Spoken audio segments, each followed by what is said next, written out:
역시 먹고 사는 문제가 제일 중요하죠. 우리가 뭐 특별한 걸 바랍니까? 등 따시고 배부르고 아이들 건강하게 잘 키우고 노후 걱정 안 하면 되는 것 아닙니까? 그렇게 만드는 게 정부가 정치가 할 일인데 오히려 국민들이 정치 걱정을 하고 있어요. 이재명과 민주당이 집권하면 최소한 여러분이 나라 걱정을 하지 않게 하겠습니다, 여러분.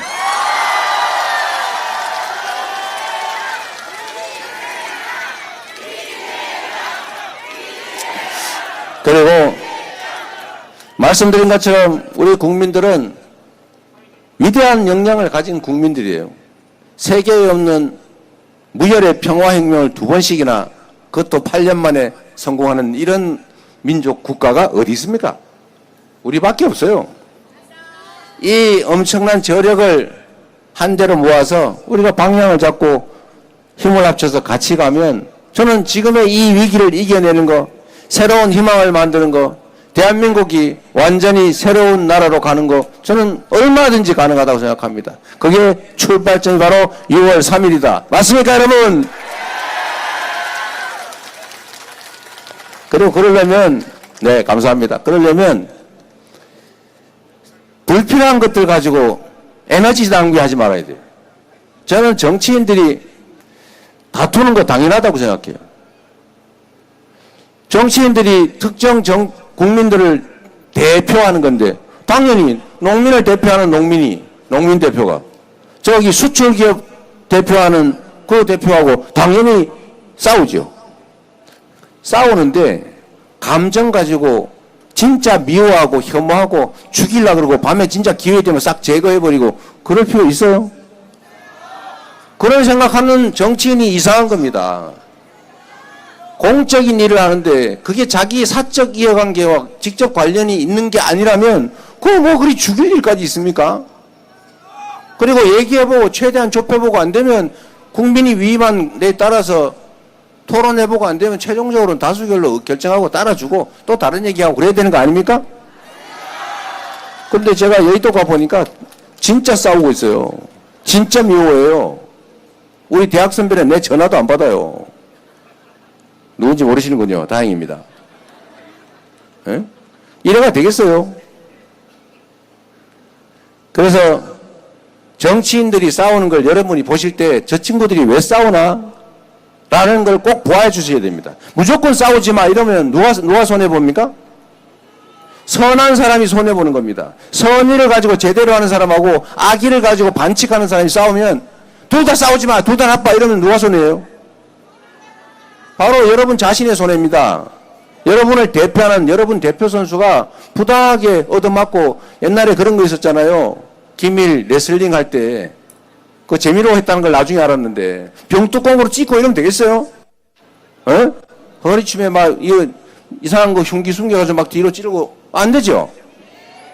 마찬가지예요. 정치도 싸우지 말라고 할 게 아니라 왜 싸우나를 봐야죠. 그래서 잘못된 짓거리 하는 그런 못된 정치인이 있으면 책임을 물어줘야 하는 것입니다. 왜 양비론을 합니까? 양비론을. 물론 그런 경우도 있어요. 둘 다. 그것도 가려봐야 된다. 국민을 대표해서 일하는 공인들, 그 공인들에 대해서 엄정하게 가려보면 좋겠다. 그리고 정치인들이 편갈라 싸우더라도 국민들이 편갈라 싸울 일은 없지 않습니까, 여러분? 말씀드리지만 정치인이란 우리가 쓰는 일꾼들이에요. 우리가 쓰는 대리인들, 고용한 사람들, 우리를 위해서 일해야 될 의무가 있는 고용된 사람들인데 이 사람들이 파란 옷 입고 빨간 옷 입고 싸운다고 아니 이 주인까지 파란 옷 입고 빨간 옷 입고 싸울 일이 뭐 있어요? 좌측이니 우측이니 보수니 진보니 그게 뭔 상관이 있습니까? 물론 가치 지향이라고 하는 거 필요하지요. 이 가치를 잘 무시하자는 게 아닙니다. 현실의 삶에서는 현실 정치에서는 국민의 삶이 더 중요한 거죠. 오로지 모든 기준은 국민의 삶, 나라의 미래죠. 그래 김대중 대통령께서 하신 말씀 있지 않습니까? 금과 옥조 같은 말씀이죠. 상인의 현실 감각을 유지하되 선비의 그 뭐라 했더니 가방 문제의식을 잃지 말자. 양자가 조화를 이뤄야 되겠죠. 그래서 영남이니까 나는 영남 무조건, 호남이니까 나는 호남 무조건, 빨간색 좋아하니까 뭐 우리 부모를 죽인 원수라도 빨간색 좋아, 파란색, 이런 거 하지 말자는 거죠. 그건 결국 국민들 손에 달려 있습니다. 우리 국민 여러분, 전북 도민 여러분, 익산 시민 여러분 너무 잘해주고 계세요. 그러나 좀 더 매의 눈으로 잘 가려보면 좋겠다. 그래서 제가 사설이 좀 길었는데 누구 한 사람 소개시켜 드리려고 그래요. 누구냐면, 저는 이 국민의힘이 정말 진정한 보수 정당으로 자리 잡기를 바랍니다. 그런데 국민의힘은 미안하게도 안타깝게도 보수 정당이라고 지금까지 불려왔는데 실제로 그 내용을 보면 보수가 아니라 수구, 땡통, 또는 반동, 이런 완전 이해관계 집단이 불과했어요. 그래도 노력이라도 해야 되는데 아예 요즘 보니까 우리 원래 보수 아니야, 우리 원래 수구야, 우리 이해 집단이야, 이렇게 하는 것 같아요. 아니 지금 광주 5.18이 며칠 남았는데 정호용을 영입을 합니까?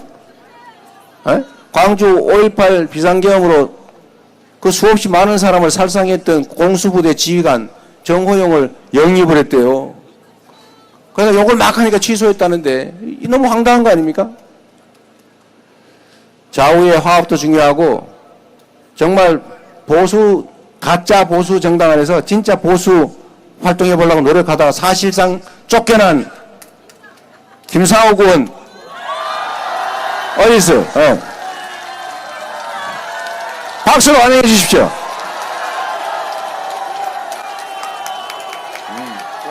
잘했어.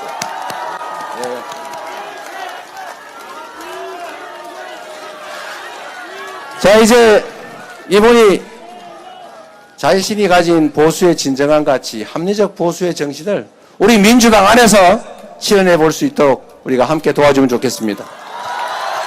1분 스피치 한번 하시죠.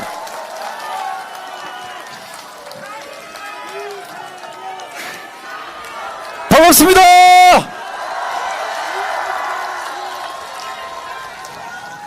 익산에서 이렇게 시민 여러분들 뵈니까요 힘이 납니다. 대한민국의 미래가 제대로 다시 달릴 수 있을 것 같습니다. 그렇게 해주실 수 있으시죠?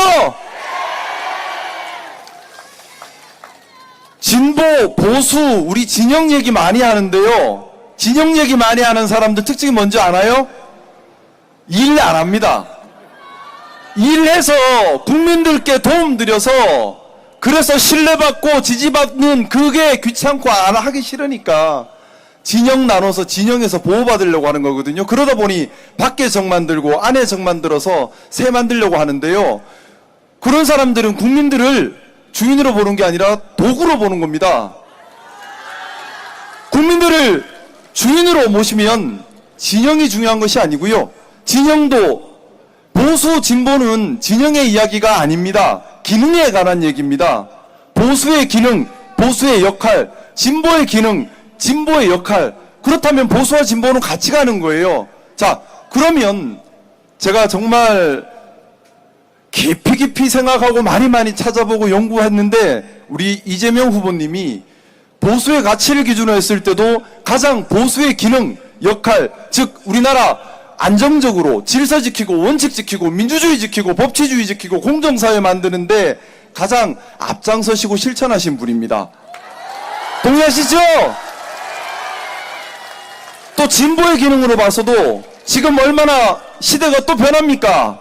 AI 혁명, 로보틱스 혁명, 세상이 바뀌는데 어떻게 중심 잡을지, 어떻게 길을 개척해야 할지 고민하고 정책으로 내고 계시죠. 그래서 어떻게 보면 참된 보수주의자면서 또 참된 진보주의자입니다. 근데 이건요, 기능과 역할로 보는 거예요. 진영으로 보는 거 아닙니다.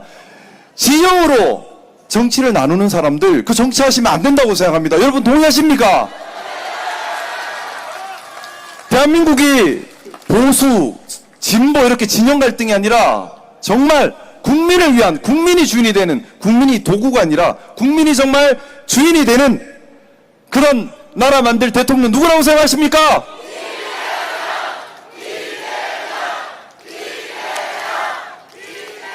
저도 이재명 후보님이 대통령이 되시는데 최선을 다하겠습니다. 감사합니다.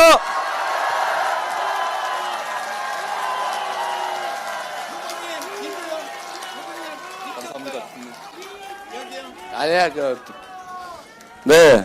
우리